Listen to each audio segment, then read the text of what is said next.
Everyone welcome to the tech geek junction. तो चलते हैं गेक्स फॉर गेक्स की वेबसाइट पे। आज ज़रूरी नहीं किसी का थर्ड डे हो फोर्थ डे हो, ठीक है। आज किसी का फर्स्ट डे भी हो सकता है, तो उसके लिए वीडियो हेल्पफुल होनी चाहिए, ठीक है।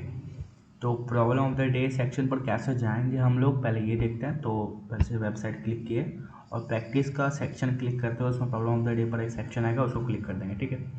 तो जैसा कि हमने स्ट्रिक तोड़ दी थी, तो आज थर्ड डे की स्ट्रिक बनी हुई है हम लोग की।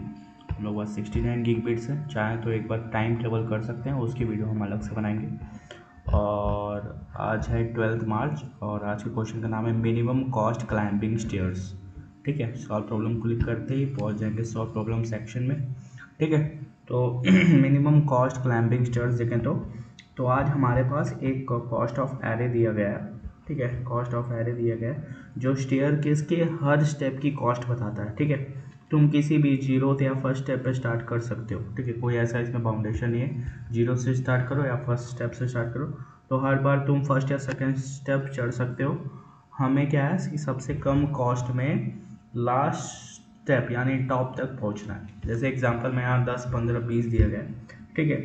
तो यहाँ तुम स्टेप 1 से स्टार्ट करोगे, ठीक है। तो यहाँ कॉस्ट 15 होगी, स्टेप 1 से स्टार्ट करेंगे तो कॉस्ट 15, ठीक है। फिर सेकंड स्टेप स्किप करके डायरेक्ट टॉप पे जाएंगे, ठीक है। सेकंड स्टेप स्किप करके डायरेक्ट टॉप पे जाएंगे तो टोटल कॉस्ट कितना हो जाएगा हम लोग के पास 15, ठीक है। इसी से अगर ये दूसरा देखें तो दूसरा यहाँ 100 दिया गया, तो हम लोग यहाँ स्टेप 0 कॉस्ट 1, ठीक है। स्टेप 0 से स्टार्ट करेंगे कॉस्ट 1, ठीक है। फिर स्टेप 2, ठीक है, कॉस्ट 1 पे जाएंगे, ठीक है। और फिर देखिए यहाँ कॉस्ट 1 पे गए, फिर यहाँ स्टेप 3 कॉस्ट 1 पे जाएंगे, ठीक है। फिर स्टेप 4 कॉस्ट 1 पे जाएंगे और फिर स्टेप 5 जो है इसमें कोई ऐसा फाउंडेशन नहीं है, इसलिए टोटल कॉस्ट कितना हो जाएगा हम लोग के पास 6। तो चलिए हम लोग अब अपना आज का कहानी लिखते हैं, इसको बोलते हैं कोड। थोड़ा सा डार्क मोड स्विच कर देते हैं, ठीक है। तो इस तरह से डार्क मोड हो जाएगा। तो जैसा कि आपको क्लास नामक सॉल्यूशन ऑलरेडी बना के दिया गया होता है और एक फंक्शन ऑलरेडी डिफाइन किया होता है। तो कॉस्ट को हम लोग थोड़ा सा कॉस्ट बार बार लिखेंगे, सी लिखेंगे, तो उसको सी डिफाइन कर देते हैं। और ऐसे करते हुए हम लोग सीधा अपना फर्स्ट लाइन ऑफ यानी स्टेप फर्स्ट डिफाइन करते हैं length of cost of array. तो हम लोग लेंथ डिफाइन करने वाले हैं N equal to length of C, ठीक है। तो ये लाइन कॉस्ट एरे का साइज निकालता है जो बताएगा कि टोटल कितने स्टेप्स हैं, ठीक है। ये बताएगा टोटल कितने स्टेप्स हैं हम लोग के पास।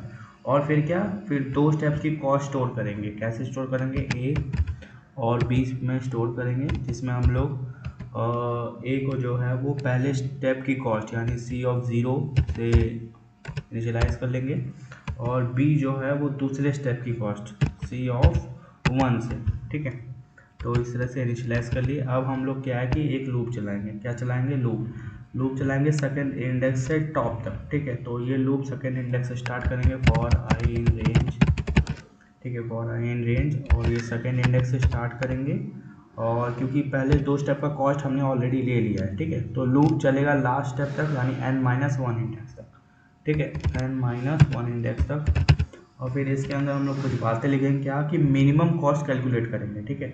मिनिमम कॉस्ट कैलकुलेट कैसे करेंगे, पहले ए को इनिशियलाइज करेंगे, बी को इनिशियलाइज करते हैं, ए को इनिशियलाइज किया, बी को किया, और फिर क्या कि बी ए को जो है वो बी ऑलरेडी ऐसे लिख देंगे, और जो ए है मतलब कि जो बी है उसको हम लोग मिनिमम ऑफ ए भी लिखेंगे, मतलब लास्ट दो स्टेप में से जो सस्ता होगा वही चूज़ करेंगे, सीधी बात, ठीक है। लास्ट दो स्टेप में से जो सस्ता होगा उसी को चूज़ करेंगे, ठीक है। ये हो गया। और फिर इसके बाद क्या, सी ऑफ आई, मतलब कि जो करंट स्टेप है उसकी कॉस्ट ऐड करेंगे, ठीक है। जो करंट स्टेप है उसकी कॉस्ट ऐड कर देंगे इसमें, और फिर हम लोग लास्ट में रिटर्न कर देंगे, ठीक है। ए इक्वल टू बी और B equal to next step की कॉस्ट, ताकि अगले इटरेशन के लिए अपडेट हो सके। और फिर हम लोग लास्ट में टॉप तक पहुंचने के लिए मिनिमम कॉस्ट रिटर्न करेंगे, तो ए और बी में से जो भी छोटा होगा वही हमारा फाइनल आंसर होगा। तो उसके लिए हम लोग रिटर्न, ठीक है, मिनिमम ऑफ ए और बी, ठीक है, ये हो गया। और फिर जब कंपाइल एंड रन कराएंगे तो लास्टली जब हम कंपाइल रन करा दें तो हमारा आंसर जो है वो सक्सेसफुली कंपाइल हो जाएगा, क्योंकि कोई एरर तो नहीं लग रहा है, ठीक है। तो जैसा कि आप देख रहे हैं 10 15 20 में से 15 जो है वो हम लोग का मिनिमम कॉस्ट है, ठीक है। और फिर हम लोग को सबमिट कर देना है और जब सबमिट करेंगे तो सक्सेसफुली हम लोग का कोड जो है वो सबमिट हो जाएगा और 4 डे की स्ट्रीक मेंटेन रहेगी। ठीक है, 4 डे की स्ट्रीक हमने मेंटेन रखी। So till then keep learning, keep watching and keep growing the tech junction. Thank you for the watching.